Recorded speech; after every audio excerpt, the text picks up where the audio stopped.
اللہ سبحانہ و تعالیٰ نے جب نبی منتخب کیا تو انہوں نے رسول اللہ صلی اللہ علیہ وسلم نے ابتدائی سال مکہ میں گزارے، پھر اللہ نے ہجرت کا حکم دیا تو انہوں نے ہجرت کی۔ جب ہجرت کر لی، مدینہ پہنچے تو اس وقت یہود جو تھے وہ بیت المقدس کی طرف منہ کر کے نماز پڑھتے تھے۔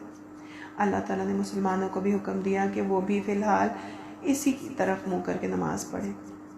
اب رسول اللہ صلی اللہ علیہ وسلم اللہ کے حکم کی وجہ سے بیت المقدس کی طرف منہ کر کے نماز پڑھتے، اور تقریباً 16-17 مہینے بیت المقدس کی طرف منہ کر کے مسلمان جو تھے وہ نماز پڑھتے رہے۔ تو یہاں پر اس آیت میں اللہ تعالیٰ نے فرمایا کہ جلد ہی لوگ جو بیوقوف لوگ ہیں وہ کہیں گے کہ مسلمانوں کو کس چیز نے ان کے قبلے سے پھیر دیا، یعنی اب انہوں نے اپنا رخ خانہ کعبہ کی طرف کر لیا۔ تو آپ کہہ دیجئے کہ مشرق اور مغرب اللہ ہی کا ہے، یعنی ہر سمت، ہر ڈائریکشن اللہ کی ہے۔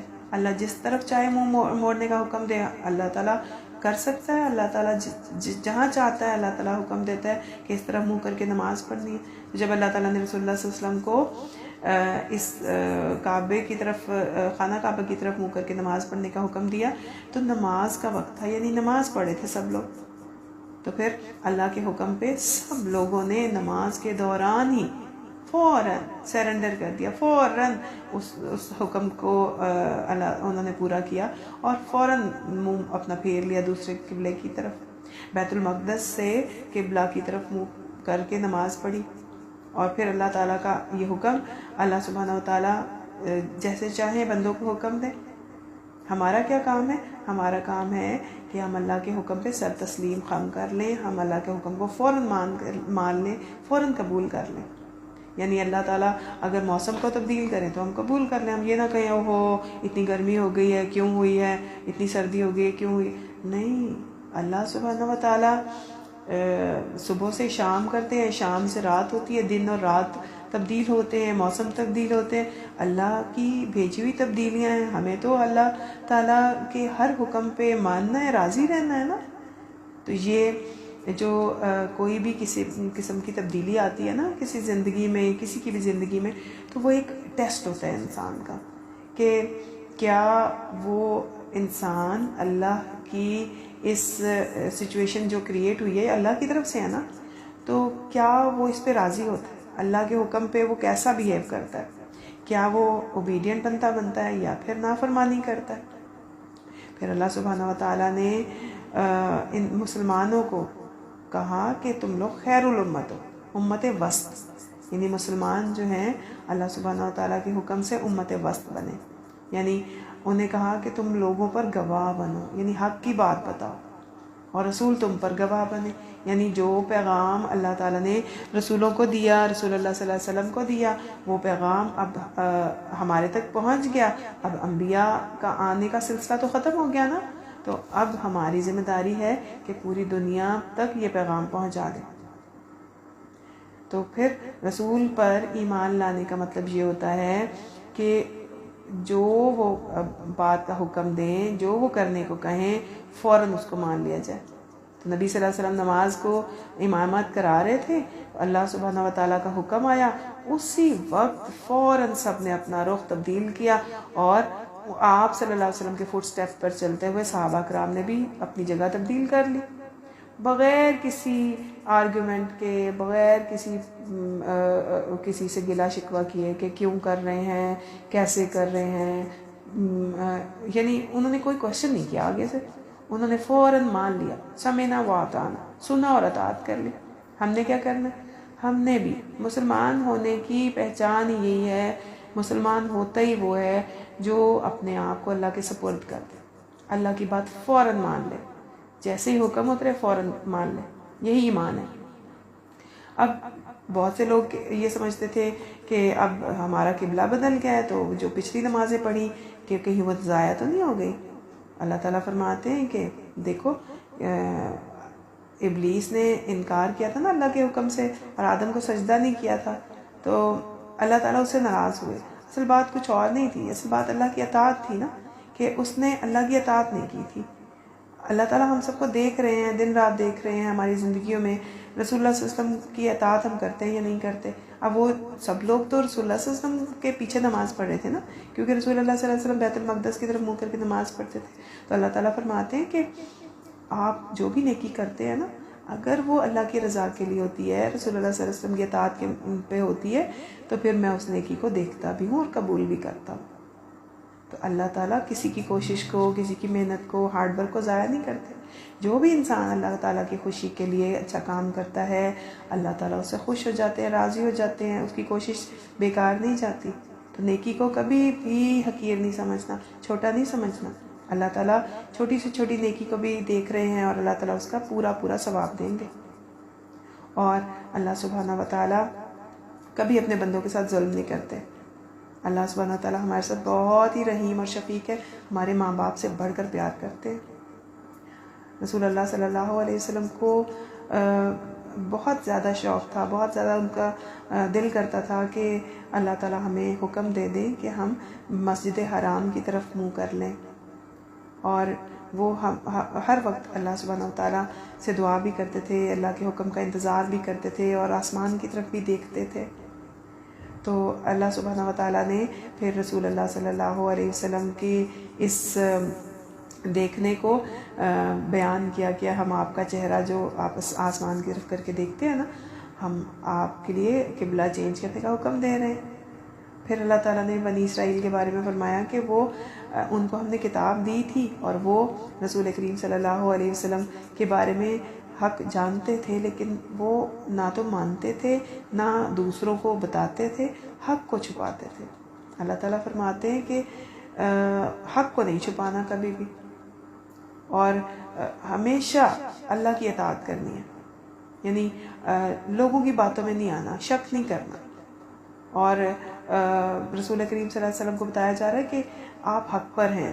آپ کو جو کلام دیا گیا ہے نا, چاہے کوئی کچھ بھی کہتا رہے, شک کرتا رہے, کوئی آپ کو ایمان نہ لائے آپ پر اور آپ کی بات نہ مانے, اطاعت نہ کرے, تو آپ نے نہیں شک میں آنا. اب حق آگے ہے نا, آپ نے مضبوطی سے اس کو پکڑ لینا ہے, چاہے ساری دنیا آپ کے اگینسٹ ہو جائے. بس اگر حق آپ کو پتہ چل جائے تو آپ نے, اگر آپ حق پہ اکیلے بھی ہوں, اللہ آپ کے ساتھ ہے. پریشان نہیں ہونا. اپنی بات جو حق کی بات ہے نا, اس پہ ڈٹ جانا ہے. وہ بات کسی کی خواہش کی وجہ سے بالکل بھی نہیں چھپانی, اور کبھی بھی نہیں کسی انسانوں سے ڈرنا, ایک اللہ سے ڈرنا ہے. اور پھر اللہ تعالیٰ فرماتے ہیں کہ ہر انسان کی ایک زندگی کا ایک فوکس پوائنٹ ہوتا ہے نا, فوکس ہوتا ہے. تو ہمارا فوکس کس پہ ہونا چاہیے؟ نیکیوں پہ. ہمارا فوکس ہونا چاہیے کہ ہم خیر کے کام کریں, اللہ کی رضا کے کام کریں. ہم خیر الامت ہیں, ہمیں کہا جا رہا ہے کہ فاستبقوا الخیرات, نیکیوں میں آگے بڑھ جاؤ. اہل ایمان کے لیے اصل مقابلہ نیکیوں میں آگے نکلنا ہے. آپ نے کمپٹیشن کئی کیے ہوں گے نا, ریس لگاتے ہیں نا, کمپٹیشن کرتے ہیں نا. تو اصل جو مومن ہوتا ہے نا, اس کا جو کمپٹیشن ہے وہ نیکیوں کا کمپٹیشن ہوتا ہے. اب دیکھیں نا, ایک دن آئے گا نا یوم القیامت, تو اس میں تمام جو ہمارے نامہ اعمال ہوں گے نا, اس میں پتہ چل جائے گا کون آگے نکلا, کون پیچھے رہ گیا, کون ون کر گیا, کون لوزر ہے. تو ہم نے کمپٹیشن کرنا ہے, ریس لگانی ہے نیکیوں میں, آگے نکلنے کی, جیتنے کی کوشش کرنی ہے. اور عمل وہی قبول ہوگا جو خالص نیت سے ہوگا, اللہ کی رضا کے لیے ہوگا, نبی صلی اللہ علیہ وسلم کی سنت کے مطابق ہوگا. تو ریس لگائیں گے نا انشاءاللہ, ٹھیک ہے. تو اللہ سبحانہ و تعالی جانتے ہیں کہ ہم کیا نیکیاں کرتے ہیں, اور اللہ سبحانہ و تعالی کے جو اچھے بندے ہوتے ہیں نا, نیک بندے ہوتے ہیں, وہ نیکیوں کے موقع ڈھونڈتے ہیں. اب آپ دیکھیں رمضان کا مہینہ آ گیا نا, نیکیوں کا مہینہ, نیکیوں کے موقع ملیں گے, دوڑ لگا دیں پھر, ٹھیک ہے. پہل کریں, اذکار کرنے میں, تلاوت کرنی ہے, صدقہ کرنا ہے, اول وقت میں نماز پڑھنی ہے خشوع و خضوع کے ساتھ, جسم کے تمام اعضاء کو روزہ رکھوانا ہے, افطاری کرنی ہے, افطاری بنانے میں مدد بھی کرنی ہے, روزہ رکھنا ہے, روزہ افطار بھی کرانا ہے, اور پھر سلام کرنا ہے, دوسروں کی طرف مسکرا کے دیکھنا ہے, مریضوں کی عیادت کرنی ہے, اور دوسروں کی مشکل میں کام آنا ہے, مدد کرنی ہے. اور جب عید آئے گی تو عید پر آپ نے لوگوں کو عیدی بھی دینی ہے, عید کے کپڑے لے کر دینے ہیں جو لوگ ڈیزرونگ ہوں گے. اللہ تعالیٰ سے دعا ہے کہ وہ ہمیں توفیق دے کہ ہم صبر سے ثابت قدمی کے ساتھ نیکیوں کی دوڑ لگائیں، اور سابقون اولون میں سے ہوں، جو وہ لوگ ہوتے ہیں، یہ اولون اور سابقون جو اللہ کے مقربین ہوتے ہیں۔ تو پھر اب آیت نمبر 149 سے 150 تک قبلہ تبدیل ہونے پر بنی اسرائیل نے پروپیگنڈا کیا کہ پیارے بچوں، پروپیگنڈا پتہ کیا ہوتا ہے؟ یعنی وہ لوگ آپ صلی اللہ علیہ وسلم سے حسد کرتے تھے نا کہ اللہ تعالیٰ نے ان کو امامت دے دی ہے، اور خوب انہوں نے شور مچایا، خوب انہوں نے پروپیگنڈا کیا کہ مسلمان کبھی ایک طرف منہ کر کے نماز پڑھتے، کبھی دوسری طرف، یعنی ان کو سمجھ ہی نہیں آ رہی۔ تو اللہ تعالیٰ نے فرمایا کہ آپ صرف اللہ سے ڈرو، لوگوں کی باتوں کی پرواہ نہ کرو، اللہ نے جو حکم دیا بس وہی کرو۔ تو پھر اللہ تعالیٰ نے فرمایا کہ آگے کہ رسول کے آنے کا مقصد کیا ہوتا ہے، میسنجرز اللہ تعالیٰ کیوں بھیجتے ہیں۔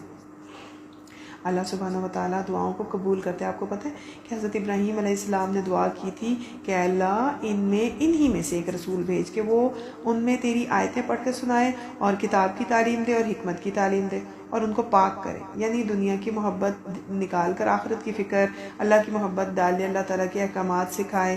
اللہ تعالیٰ کی بہت بڑی نعمت ہے کہ اللہ نے نبی صلی اللہ علیہ وسلم کو بھیجا، کتاب دی، ہدایت دی، اور پھر نبی صلی اللہ علیہ وسلم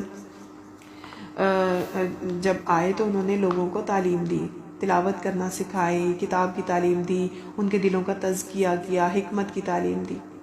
تو یہ بہت بڑی نعمت ہے، اس نعمت پہ شکر ادا کرنا چاہیے۔ اللہ تعالیٰ فرماتے ہیں فَاذْكُرُونِي أَذْكُرْكُمْ وَاشْكُرُوا لِي وَلَا تَكْفُرُونَ، کہ تم میرا ذکر کرو اور شکر ادا کرو اور کفر نہ کرو۔ آپ دیکھیں کہ اللہ کا ذکر کرنے والے پتہ ہے کون ہوتے ہیں؟ اللہ کا ذکر کرنے والے لوگ جو ہیں ان کا ذکر اللہ تعالیٰ کرتے ہیں۔ کتنی پیاری بات ہے نا، اللہ ہمارا ذکر کرے، الحمدللہ۔ ذکر کرتے ہیں آپ؟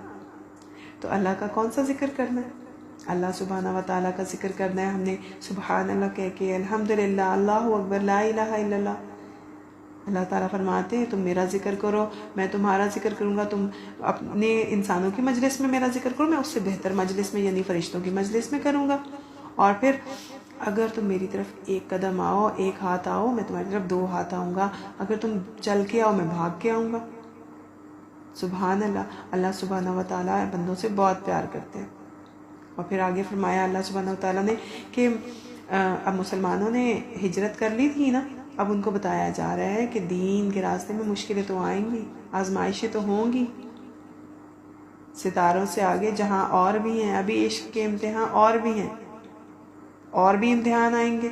اب ہجرت کے بعد جہاد فرض ہو گیا، پھر اللہ تعالیٰ نے مسلمانوں کو کہا ایمان والو صبر اور نماز سے مدد لو، بے شک اللہ تعالیٰ صبر کرنے والوں کے ساتھ ہے۔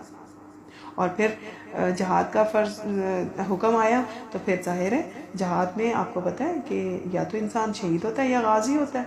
تو اللہ تعالیٰ نے کہا جو اللہ کی راہ میں لڑتے ہوئے مارے جائیں ان کو آپ مرا ہوا نہ، مردہ نہ کہو، وہ تو زندہ ہیں، وہ زندہ ہیں اور اللہ کے پاس رزق دیے جاتے ہیں۔ کہاں زندہ ہیں؟ دنیا میں تو نہیں، ان کی روحیں بھٹکتی پھر رہی نا، وہ اللہ کے پاس زندہ ہیں، اللہ ادھر چلے گئے، جنت میں چلے گئے ہیں، تو وہ جنت میں چلے گئے ہیں۔ اور اللہ تعالیٰ نے فرمایا کہ ان کو زندگی نئی مل گئی ہے، وہ زندگی بہتر زندگی ہے، وہ ایک الگ جگہ ہے، وہ دنیا میں نہیں گھوم پھر رہے، وہ جنت میں ہیں، لیکن تم شعور نہیں رکھتے۔ اور اللہ تعالیٰ نے فرمایا کہ ہم آپ کو آزمائش دیں گے، آزمائیں گے۔ کس چیز سے؟ خوف سے، بھوک سے، مال کے نقصان سے، پھلوں کے نقصان سے، جان کے نقصان سے۔ اور پھر فرمایا کہ جو صبر کرنے والے ہیں نا ان کو خوشخبری سنا دے۔ ہر شخص کی زندگی میں تکلیفیں آئیں گی، پریشانیاں آئیں گی، اس لیے شاید ہی کوئی ایسا ہوگا کہ جس کو کوئی پریشانی نہ آتی ہو۔ تو اللہ تعالیٰ نے کہا کہ صبر اور نماز کے ذریعے مدد مانگو، اور پھر جو صبر کرتے ہیں ان کو خوشخبری سنا دو۔ کس بات کی خوشخبری؟ کہ ظاہر ہے جب وہ صبر کریں گے تو اللہ ان سے راضی ہو جائیں گے، اللہ راضی ہو جائیں گے تو جنت میں بھیج دیں گے۔ تو اللہ سبحانہ وتعالیٰ نے فرمایا ہے کہ آپ اپنے فیوچر کے بارے میں اللہ سے امید رکھو اچھی، اور جو گزر گیا اس پر شکر ادا کرو۔ آپ کو پتہ ہے کہ جب بھی کوئی مشکل حالات آتے ہیں نا تو جب ہم اللہ سے مدد مانگ لیتے ہیں، اللہ پہ بھروسہ کر لیتے ہیں، تو پھر کیا ہوتا ہے، اللہ سبحانہ و تعالیٰ وہ سچویشن چینج کر دیتے ہیں. اور پھر جب وہ صبر کرنے والے لوگ ہوتے ہیں نا، جن کو کوئی مصیبت پہنچی ہوتی ہے اور وہ اللہ کی رضا پہ راضی رہتے ہیں، وہ کہتے ہیں انا للہ و انا الیہ راجعون، یعنی وہ کہتے ہیں کہ ہم اللہ ہی کے ہیں اور ہم نے اسی کی طرف لوٹ کر جانا ہے. یعنی اگر کوئی انسان چلا گیا، مال چلا گیا، جب اگر خدا نخواستہ کوئی نقصان ہو گیا آپ کا جانی مالی، اور کوئی بھی چیز آپ سے جدا ہو جائے، تو ہمیں یہی کہنا ہے نا کہ ہم اللہ کے ہی ہیں. ہم نے کون سا یہیں پر بیٹھے رہنا ہے، ہمیں بھی تو جانا ہی ہے نا، اللہ ہی کی طرف جانا ہے. تو یہی وہ لوگ ہوں گے جو صبر کریں گے، اللہ کی رضا پہ راضی رہیں گے، ان کے اوپر اللہ کی بہت رحمتیں ہوں گی، اللہ کی اور زیادہ رحمت ہوگی، انعام ہوں گے اللہ تعالیٰ کے. یہ ہدایت یافتہ لوگ ہوں گے. پھر اللہ سبحانہ و تعالیٰ نے حضرت حاجرہ علیہ السلام کا قصہ یہاں پر بتایا ہے. ان الصفا والمروہ من شعائر اللہ، صفا اور مروہ اللہ کی نشانیاں ہیں. یہ وہ نشانیاں ہیں جو ان کے حضرت حاجرہ کے صبر کی وجہ سے نشانیاں بنا دی. اللہ تعالیٰ نے دنیا میں ہی ان کو انعام دے دیا، زمزم کا انعام. جب حضرت ابراہیم علیہ السلام نے اپنی وائف حضرت حاجرہ کو اپنے چھوٹے سے بیبی حضرت اسماعیل کے ساتھ، تھوڑا سا پانی تھا ان کے پاس، تھوڑی سی کھجوریں، اور ان کو مکہ میں ایک جگہ پہ چھوڑا جہاں پہ نہ تو کوئی جانور تھا، نہ کوئی انسان، نہ کوئی سایہ، نہ کوئی درخت، نہ کوئی پانی، کچھ بھی نہیں تھا. وہاں چھوڑا تھا. اور انہوں نے کوئی شکایت نہیں کی حضرت حاجرہ نے. انہوں نے دیکھا کہ ظاہر ہے میرے ہسبینڈ جو ہیں وہ خلیل اللہ ہیں، حضرت ابراہیم خلیل اللہ، اللہ کے فرینڈ تھے نا، تو اللہ کے دوست ہیں، تو پھر ظاہر ہے اللہ تعالیٰ نے ہی کہا ہے نا ان کو میرے بارے میں کہ ایسا حکم دیا ہوگا. تو انہوں نے کوئی شکایت نہیں کی، کوئی کمپلینٹ نہیں، کوئی ری ایکشن نہیں کیا، کوئی لڑائی نہیں کی.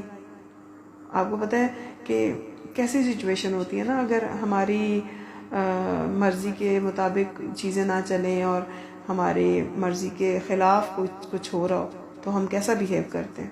لیکن انہوں نے فوراً اللہ کی رضا میں وہ راضی ہو گئی، صبر کیا. اور پھر اللہ تعالیٰ صبر والوں کو کیسا اجر دیتے ہیں. اللہ سبحانہ و تعالیٰ نے ان کی جو انہوں نے صفا مروہ میں کے درمیان میں سعی کی، اللہ تعالیٰ نے اس کو نشان بنا دیا. تمام لوگ جو بھی جائیں گے حج کرنے، عمرہ کرنے، وہ صفا مروہ کے درمیان میں سعی کریں گے. کتنا اللہ نے انہیں انعام دیا. اور پھر زمزم وہاں سے چشمہ پھوٹ گیا. اللہ سبحانہ تعالیٰ فرماتے ہیں کہ جو بھی کتاب میں نے دیا ہے، جو بھی میں نے حکم بھیجے ہیں، میسیجز بھیجے، اگر ان کو کوئی چھپائے گا تو اللہ تعالیٰ کی ان پہ لعنت ہے. حقیقت کو لوگوں کے سامنے رکھیں، یعنی جب آپ اللہ کا پیغام پہنچائیں تو پوری طرح پہنچائیں. اور اگر کوئی ایسا کرتا ہے اسے چاہیے وہ توبہ کر لے، اصلاح کر لے. اور اللہ تعالیٰ بہت مہربان ہے، رحم کرنے والے ہیں، معاف کرنے والے ہیں. اور وہ لوگ جو ابھی تک ایمان نہیں لائے تھے اور وہ کفر کی حالت میں ہی مر گئے، تو پھر آپ سوچیں کتنے لوگ کفر کی حالت میں مر جاتے ہیں. اللہ تعالیٰ کہتے ہیں کہ ان کو بہت عذاب ہوگا اور ان کو کوئی مہلت نہیں ملے گی. اور اللہ سبحانہ تعالیٰ ایک ہی الہ ہے جس کے ساتھ کوئی شریک نہیں، بس اللہ ہی کی عبادت کرنی ہے، اللہ کو ایک ماننا. کیوں؟ کیونکہ ورس 164 میں اللہ تعالیٰ نے کائنات کی نشانیاں بتائیں کہ اللہ سبحانہ و تعالیٰ نے زمین پیدا کی، آسمان، رات، دن. اللہ تعالیٰ نے سمندروں میں کشتیاں چلا دی جو لوگوں کو نفع دیتی ہیں، اور اللہ تعالیٰ نے آسمان سے بارش پانی برسایا. اور پھر زمین پر جب وہ پانی پڑتا ہے تو زمین ہری بھری ہو جاتی ہے، پودے اگاتی ہے، ہر قسم کے پھل اگتے ہیں، جانور، ہر طرح طرح کے جانور ہیں جو رزق حاصل کرتے ہیں. اور اللہ سبحانہ و تعالیٰ نے ہواؤں کی گردش سے جو بادل ہیں وہ مسخر کر دیے جو آسمان اور زمین کے درمیان ہیں. اور پھر جب اللہ سبحانہ و تعالیٰ کے حکم سے بارش برستی ہے تو یہ زمین ہری بھری ہو جاتی ہے. تو یہ سب کے سب سائنس ہیں نا اللہ تعالیٰ کے. جو لوگ اللہ کو پہچاننا چاہتے ہیں، ظاہر ہے اللہ تعالیٰ کو تو کسی نے نہیں نا دیکھا، تو جو لوگ اللہ کو پہچاننا چاہتے ہیں تو اللہ کی نشانیاں تو پوری کائنات میں بھری پڑی ہیں، سبق حاصل کریں اللہ کی نشانیوں کو دیکھ کے۔ آپ دیکھیں کہ سورج کتنا بڑا ہے، ہماری زمین سے بھی کئی لاکھ گنا بڑا ہے، اور کبھی اس کی لائٹ کم ہوئی ہے؟ کبھی اس کی لائٹ آف ہوئی ہے؟ نہیں نا۔ اور کیا ایسی کوئی لائٹ انسان بنا سکتا ہے؟ نہیں بنا سکتا۔ اتنے درخت ہیں دنیا میں، کیا ان کے پتے کوئی گن سکتا ہے؟ نہیں نا۔ تو صرف اللہ تعالیٰ ہی ہیں ان سب چیزوں پہ قادر۔ ہم ایک چھوٹی سی پینٹنگ بناتے ہیں، چھوٹا سا پھول بناتے ہیں، کوئی کینوس پہ پینٹ کر لیتے ہیں تو ہم بڑے خوش ہو رہے ہوتے ہیں اور اپریشیٹ کر رہے ہوتے ہیں اگر کسی نے ایسی پینٹنگ بنائی ہو، کہیں دیکھ لیں، یا ہم نے بنائی ہو اور ہم لوگوں کو دکھا کے تعریفیں وصول کر رہے ہوتے ہیں۔ تو کوئی ہے جو اللہ کی بنائی ہوئی کائنات میں جو چیزیں ہیں ویسی کچھ بنا سکے؟ کوئی بھی نہیں بنا سکتا۔ تو اللہ سبحانہ و تعالیٰ فرماتے ہیں کہ لوگوں میں سے کچھ ایسے لوگ ہیں جو اللہ کے سوا شریک بنا لیتے ہیں، اور وہ اللہ جیسی محبت، جیسی اللہ سے محبت کرنی ہوتی ہے نا، ویسی محبت وہ ان سے کرتے ہیں۔ لیکن جو لوگ ایمان لاتے ہیں وہ اللہ کی محبت میں شدید ہوتے ہیں، یعنی اہل ایمان سب سے زیادہ اللہ سے محبت کرتے ہیں، ہر ایک سے زیادہ۔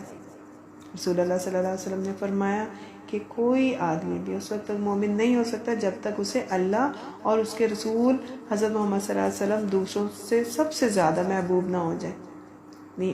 ایمان والا والذین آمنوا اشد حبا للہ، اللہ کی محبت میں سب سے زیادہ شدید، سب سے زیادہ آگے بڑھ جاتے ہیں۔ اور پھر اللہ تعالیٰ نے فرمایا کہ زمین میں جو بھی اللہ تعالیٰ نے حلال اور طیب چیزیں رکھی ہیں نا ان کو کھاؤ، اور شیطان کے قدموں کی پیروی نہ کرو۔ شیطان جو ہے نا انسان کا کھلا دشمن ہے۔ کیا دشمنی ہے اس کی؟ وہ دیکھتا ہے کہ انسان کی ویکنیس کیا ہے۔ آپ کو پتہ ہے کہ ہماری ویکنیس کیا ہے؟ ہمیں طرح طرح کے کھانے، طرح طرح کی مزے کی چیزیں پسند ہیں نا۔ ہم کہتے ہیں یہ ڈش بھی ہو، وہ بھی ڈش ہو، یہ بھی کھانے کو ہو، وہ بھی کھانے کو ہو۔ ایسی فوڈ چینز آ گئی ہیں، ایسے فاسٹ فوڈ آ گئے ہیں کہ ہمیں دیکھ کے، ایڈورٹیزمنٹ دیکھ کے منہ میں پانی آ جاتا ہے۔ ہم تو کہتے ہیں یہ بھی کھا لیں، وہ بھی کھا لیں۔ ہم یہ بھی نہیں دیکھتے وہ کس پروسیس سے بن رہا ہے، کیسا، اس میں کوئی حلال چیز ہے یا حرام چیز تو نہیں۔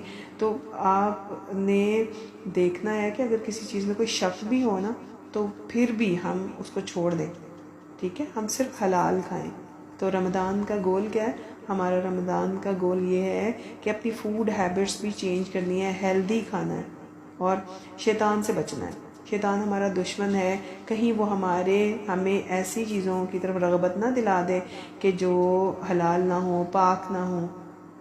اور پھر اللہ سبحانہ تعالیٰ نے فرمایا کہ حلال چیزیں کھاؤ، پاکیزہ چیزیں کھاؤ، اللہ نے رزق دیا ہے تمہیں اور اللہ کا شکر کرو، اسی کی عبادت کرو۔ اور پھر فرمایا کہ نیکیاں کرنی اور نیکیوں کو ملٹی پلائی کرنا ہے۔ آپ کو پتہ ہے نیکیوں کو ملٹی پلائی کیسے کرتے ہیں؟ نیکیاں ایسے ملٹی پلائی ہوتی ہیں کہ جب ہم خود بھی نیکی کریں اور دوسروں کو بھی اپنے ساتھ نیکیوں کی رغبت دلائیں، ان کو کہیں کہ دعوت دیں قرآن کی، ان کو کہیں چلو آؤ ہم نماز پڑھنے چلتے ہیں، آؤ ہم صبح کے اذکار کر لیں، آؤ ہم شام کے اذکار کر لیں، چلو ہم صدقہ کر لیتے ہیں، چلو ہم کسی کی مدد کر لیتے ہیں۔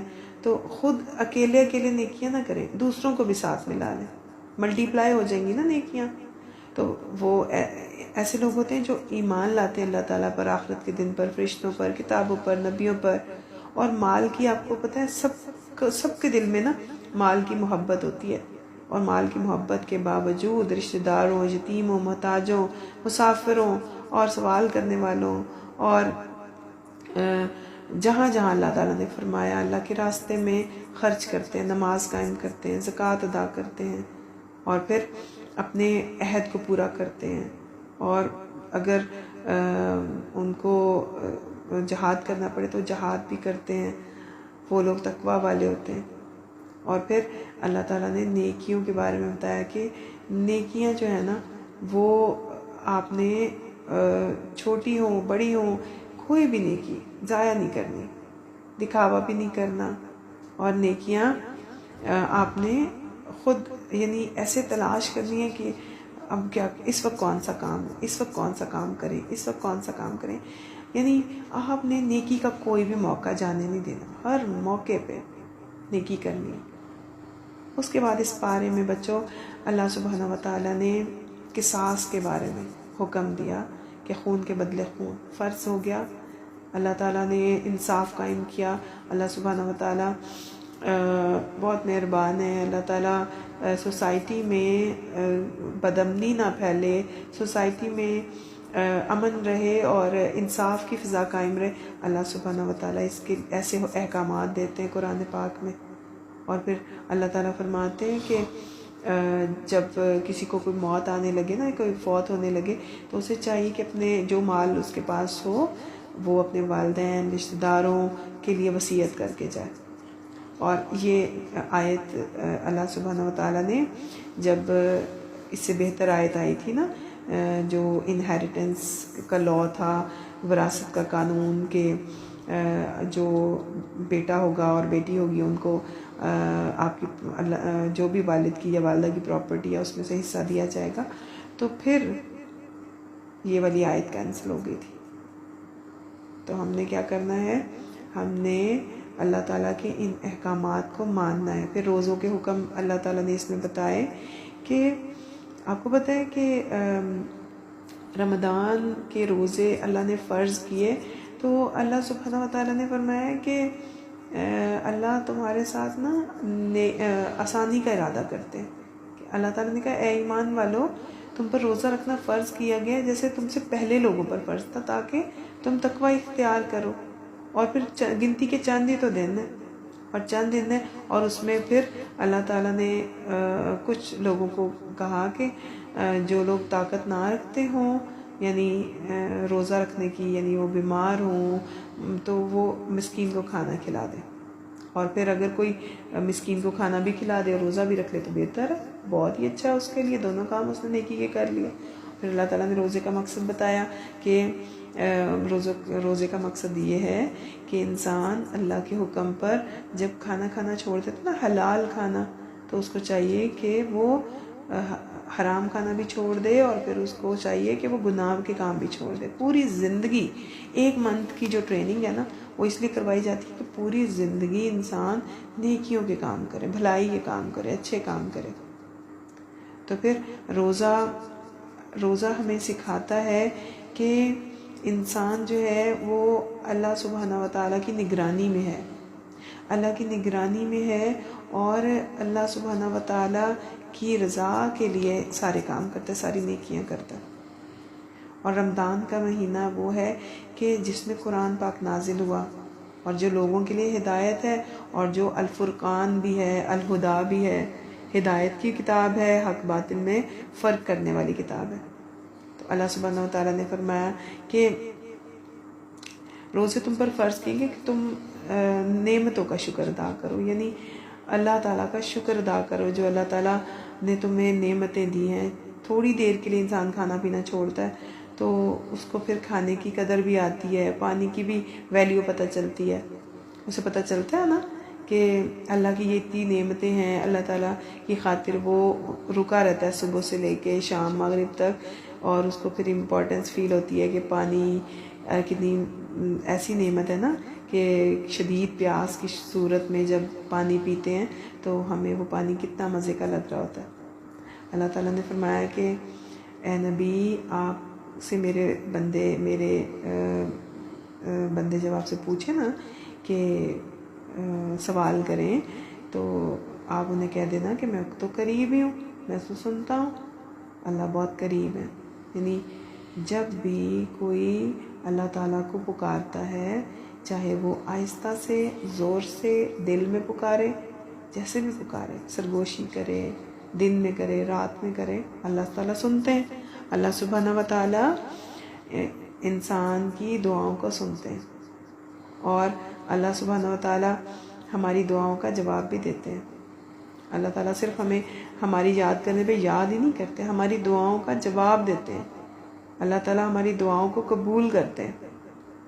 تو اس لیے ہمیں بھی چاہیے کہ ہم اللہ سبحانہ و تعالیٰ کی فرما برداری کریں, ہم اللہ کے احکامات کو سنیں اور پھر فوراً اطاعت کریں. جو حکم آئے ہم اللہ تعالیٰ ہم آپ کے حکم پہ راضی ہیں, ہم خوشی سے عمل کریں گے. اور پھر اللہ سبحانہ و تعالیٰ نے روزے کے بارے میں مزید احکامات دیے اور پھر بتایا کہ تم لوگ ایک دوسرے کے جو مال ہے نا وہ باطل طریقے سے نہ کھاؤ، یعنی ایسا نہ کرو کہ رمضان میں تو اللہ تعالیٰ نے جو حلال چیزیں تھیں ان سے منع کیا، تم لوگ منع ہو گئے، اب روزے ختم ہو گئے ہیں تو ایک دوسرے سے لڑائی کر کے ایک دوسرے سے چھینا چپٹی کر کے کھاتے ہو، تو ایسا تو نہیں کرنا نا، ایسے تو فساد ہو جائے گا، ایسے تو لڑائی ہو جائے گی، جھگڑا ہو جائے گا، ایسے نہیں کرنا، ایک دوسرے کا حق نہیں کھانا، ایک دوسرے کے ساتھ زیادتی نہیں کرنی۔ پھر اللہ تعالیٰ فرماتے ہیں کہ چاند کے بارے میں جب آپ سے لوگ پوچھیں تو آپ انہیں بتائیے کہ چاند، جب آپ کو پتہ ہے جب ہم چاند دیکھتے ہیں تو ہم روزہ رکھنا شروع کر دیتے ہیں، چاند دیکھتے ہیں تو ہمیں اسلامک منتھ کا پتہ چل جاتا ہے، تو اسی طرح ہمیں حج کا بھی پتہ چلتا ہے کہ اب حج ہے، حج کرنا ہے، تو آپ انہیں بتائیں کہ ہمیں حج کے دنوں کا پتہ چلتا ہے چاند دیکھ کے، تو ہمیں کسی بھی منتھ کے چینج ہونے کا پتہ چلتا ہے نا۔ تو اللہ سبحانہ و تعالیٰ نے اسلام کا کانسیپٹ بتایا کہ اسلام میں جب کوئی جہاد کیا جاتا ہے نا، کوئی جنگ لڑی جاتی ہے، اللہ تعالیٰ نے حکم دیا نا جہاد کا، تو اس لیے لڑا جاتا ہے کہ کوئی فتنہ ہے نا اس کو ختم کرنا ہے، کوئی فساد ہے، کوئی جھگڑا، اس کو ختم کرنا ہے۔ اس کا مطلب ہرگز نہیں ہے جہاد کا کہ اس کے لیے ہم نے اپنی کوئی شہرت کرنی ہے، کوئی فیم چاہیے یا کوئی زمین کا ٹکڑا چاہیے، تو اس کے لیے اللہ کے راستے میں انسان جو ہے وہ شہادت حاصل کرنے کے لیے، اللہ کے نام کا بول بالا کرنے کے لیے، اللہ کا نام بلند، اللہ کا کلمہ بلند کرنے کے لیے جہاد کرتے ہیں۔ مومن اس لیے نہیں جہاد کرتے کہ ان کو زمین مل جائے، جائیداد مل جائے، مال غنیمت مل جائے، یا ان کو کوئی بہادر کہے، تو اس لیے نہیں کرتے۔ پھر اللہ سبحانہ و تعالیٰ نے فرمایا کہ مہینوں کے بارے میں کہ کچھ منتھ، اللہ نے 4 مہینے ایسے ہیں کہ جن کو کہا کہ یہ حرمت والے مہینے ہیں، یعنی یہ ایسے مہینے ہیں کہ ان میں ایک دوسرے کے ساتھ کوئی زیادتی نہیں کرنی، لڑائی نہیں کرنی، جنگ نہیں کرنی، اور اگر تم سے کوئی جنگ کرے تو پھر آپ جواب دے سکتے ہو، مسلمان پہل نہیں کریں گے۔ پھر اللہ سبحانہ و تعالیٰ نے فرمایا کہ آپ کو پتہ ہے کہ وہ مقدس مہینے کون سے ہیں، وہ محترم مہینے کون سے ہیں؟ وہ حرام مہینے، حرمت والے مہینے رجب، ذوالقعدہ، ذی الحجہ، محرم، تو یہ حرمت والے مہینے ہیں، ٹھیک ہے؟